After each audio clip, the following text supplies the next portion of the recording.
Good morning viewers, welcome to the electronic world. మనం ఈరోజు వీడియోలో అయితే కనుక ఇది ఒక టికెట్ బాక్స్ మాట. ఇది 6 channel ticket box.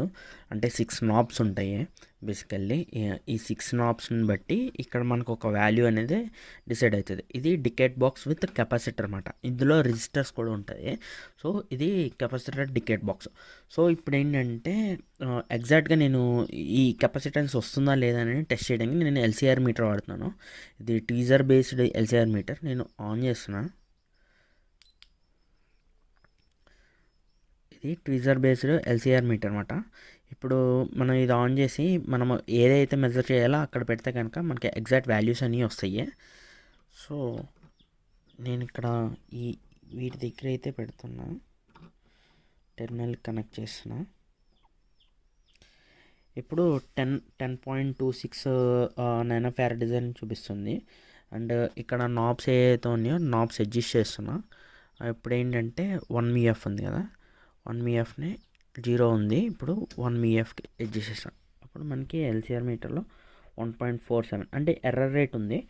0.47 nano farads అనేది పికో ఫారడ్స్ అనేది దీనికి ఎర్రర్ రేట్ ఉంది. సో అంటే అది అన్నిటిలోనూ ఉండదు, డిపెండ్స్ అపాన్ టికెట్ బాక్సెస్ని బట్టి ఉంటుంది. ఈ టికెట్ బాక్స్లో కెపాసిటర్స్ వాల్యూస్ ఇట్లా కొంచెం ఎర్రర్ 0.47 ఇక్కడ చూపించినట్టయితే మీటర్లో 0.47 మైక్రోఫారడ్స్ అని చెప్పి చూపిస్తుంది error. Okay. And in case మనకి ఇది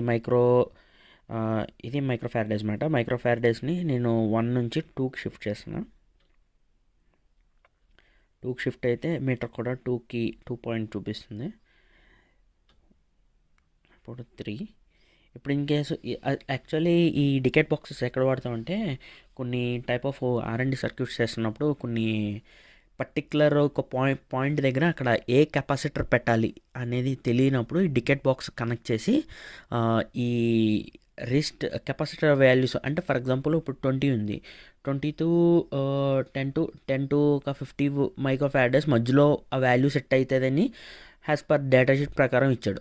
సో వాటి డేటాషీట్ ప్రకారం మనం అడ్జస్ట్ చేసుకుంటూ 10 టు 20 మైక్రోఫారడ్స్లో అడ్జస్ట్ చేసుకుంటూ వెళ్తాం అన్నమాట. అడ్జస్ట్ చేసుకున్నప్పుడు ఒక పర్టికులర్ ఒక పాయింట్ దగ్గర మనకి అది అవుట్పుట్ యాక్యురేట్గా రావడం అనేది జరుగుతుంది.